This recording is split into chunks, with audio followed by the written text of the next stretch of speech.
In this video, we're going to be covering everything you need to know about training. That's from progressive overload to how we actually build muscle to training and recovery to the best training split. Everything you need to know is in this video. So without further ado, let's crack on and get going. So what is the importance of training? Well, in order for us to achieve the physique that we actually want, we need to train. Think of training like sculpting and carving out of stone. It's all right having all of these tools and following a good diet, but if we don't actually know how to put the food to use and we're not actually creating that demand for the food isn't going to go to the places that we want to improve, and we're not actually going to create the body that we want. So we need to know how to train and train effectively to get the most out of our energy and time. So, first of all, we look at technique. Technique is essentially, if we have incorrect technique, we're going to cause injury. And if we cause injury, that then means that we can't progress. And if we can't progress, we're going to regress and then lose all of our gains. So, it's really important that we execute every single exercise correctly with the correct technique, correct tempo, and it also puts us in a good space in order to progressively overload, which we'll cover a little bit later as well.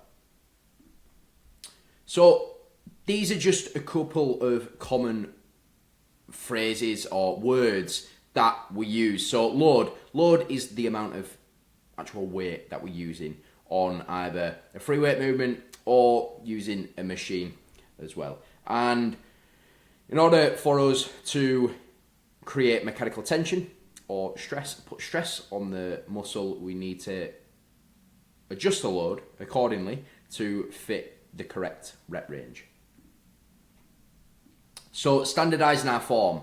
Well, standardizing our form is a way that we can determine our ability to progress.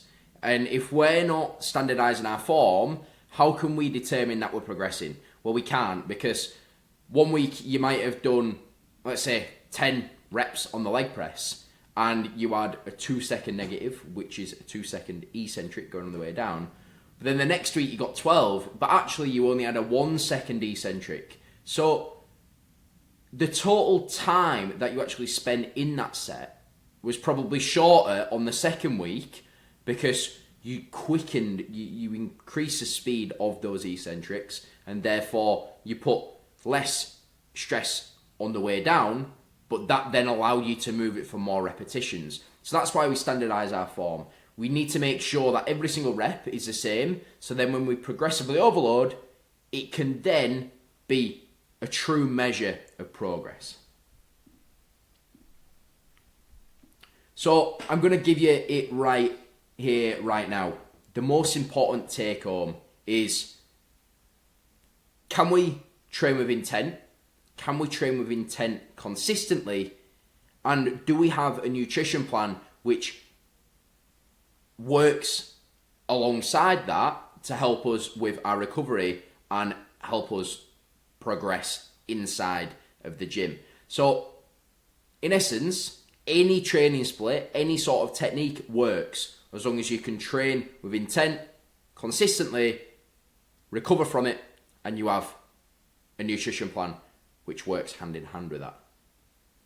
Anything else is just sort of dressing it up as such. Something to consider is recovery and frequency. Ideally, we train as frequently as possible with the most amount of volume as possible that we can recover from. Yeah? So recovery is really important because we can only grow from what we can recover from. So it's a balancing act. How frequently can we train chest? Is that every other day? Is that every 3 days? And how many sets can we do in order for us to then feel fresh the next time we come on to train that muscle? So we need to look at sort of the total volume across the week. Are we doing maybe 9 sets of chest across the week? but we're hitting it 3 times, so you're doing 3 sets on each session? Or are you only able to do, let's say, 6 sets, so you're only able to do 2 sets per session? We need to look at how much volume we're able to actually put through our chest and recover from. And this isn't just junk volume. This isn't just, oh, I did 10 reps. That's 1 set. It's not. We need to be taking every single set to proximity to failure, which is until we can't do any more reps without our form breaking down. Again, standardizing that form. So the best split. Well, the best split follows on from our recovery and frequency. The best split is one that you can adhere to, you can recover from, and you can be consistent with. Yeah, so if you can recover from upper, lower, rest, repeat, perfect. Because you're then going into training chest every 3 days, shoulders every 3 days, back every 3 days, legs every 3 days. And that then allows for that muscle to be worked more frequently, which we know helps with muscle growth. Equally, push-pull legs, rest, or push-pull, rest, legs, rest, repeat is a good shout. Some of you might even be able to do full body 3 times a week. So it might be full body, rest, full body, rest, full body, rest, full body, rest, etc. And that is a great split because you're training everything every other day. You're also getting in a lot of frequency, and it then means that every single session that you do is really, really focused, and you know exactly what you're coming in to do. Right, I am here to train every single thing. I do 1 exercise for shoulders, 1 for chest, 1 for back, etc. So again, the best split is one which takes into account all of those things. Recovery, can you stick to it consistently? Do you enjoy it? And can we actually progress? Now we've got training styles. So there's so many different training styles that are thrown about. Again, they all work. You just need to be able to recover from it and stick to it consistently. It is really as simple as that. So we've got a DC style, which is low volume, rest pauses, etc. We've got a top set back off approach. We've got high volume, like German volume training.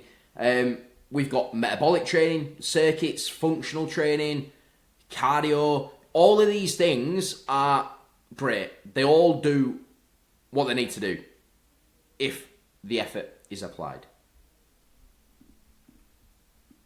So now we're getting into more the technical things. What actually are the main drivers of hypertrophy? Well, we've got 3. We've got metabolic stress, muscle damage, and mechanical tension.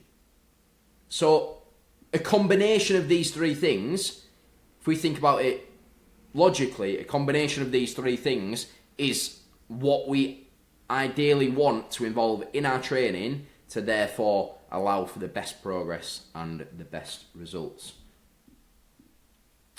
We've got mechanical tension. Well, mechanical tension is one of the most important ones that contribute to hypertrophy. Yeah, and it's created by using a heavy load for a number of repetitions through a full range of motion, and that is really, really important. Full range of motion, that is from its fully lengthened position to its fully shortened position.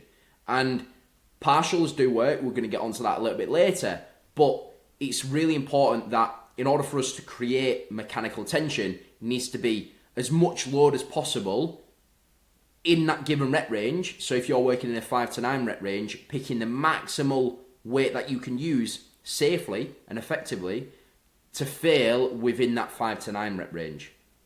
Yeah, or the maximum weight for you to use to fail within a 10 to 15 rep range.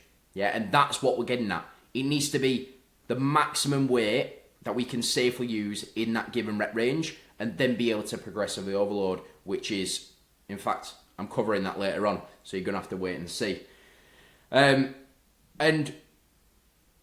the more time that we spend under load, the more mechanical tension that is being created. And that's why we often see training styles like, or you hear the phrase, time under tension. Because when you're doing a bench press, if we're locking out and we're holding it right at the top, Are we under tension here? Is the chest under tension? No. It's actually under tension when we're in that eccentric and that concentric phase.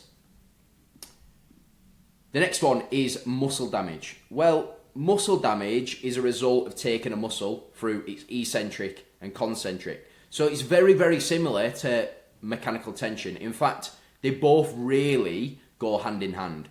We know that a muscle breaks down in that eccentric phase of a movement. So when we're going down, so again, if we're on a bench press, the eccentric is where the muscle isn't working, the chest, it's not working, it's in fact relaxing as such and going into a lengthened position. So it's short here, we're going lengthened, and that is when the muscle is breaking down.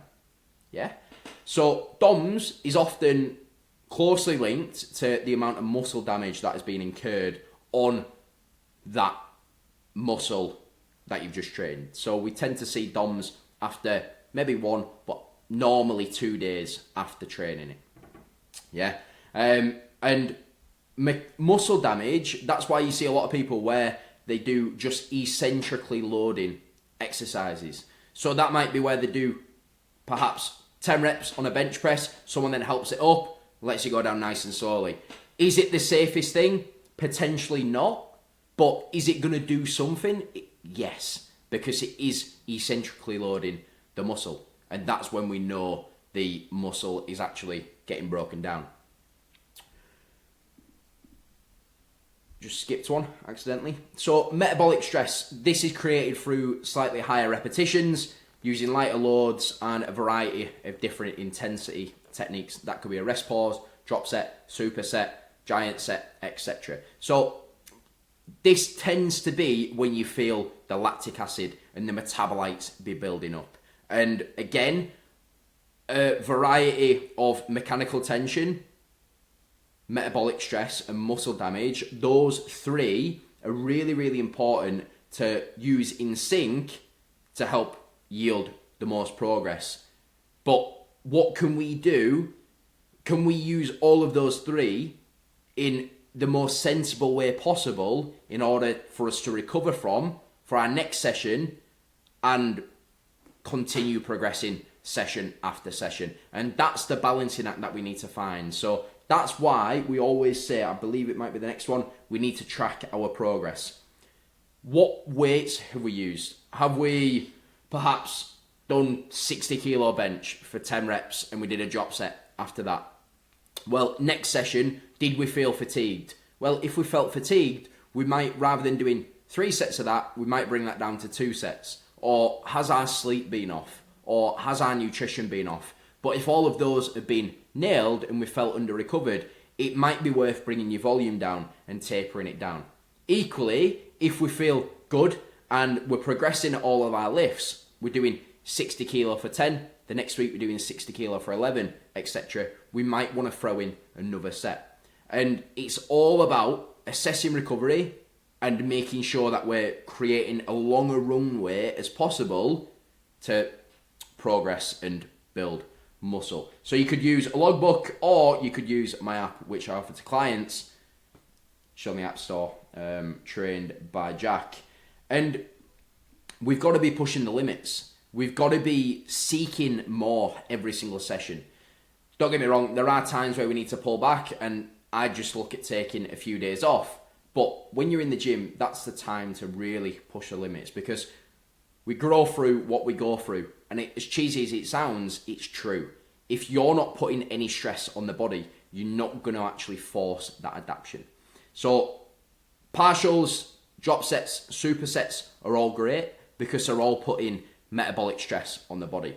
Equally, doing a heavy set, 5 to 9 on your bench is good because you're reaching that mechanical failure, which we know is needed for us to put mechanical stress on the body and also break down that muscle as well. So if you take away anything from this, it's about intensity, recovery, and what you enjoy.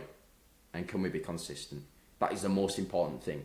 And anything else is just sort of glorifying it, if I must say so myself.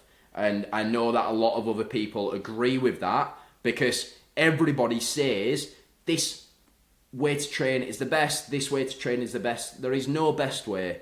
Whatever you enjoy, stick to it, do it, and I assure you, if you're doing things correctly, with right intent and right nutrition, you're going to see progress. And that's it. That's everything from me, and hope you managed to take some things away from this. If you need absolutely anything else, drop me a message and I'll be sure to help you out. Take care.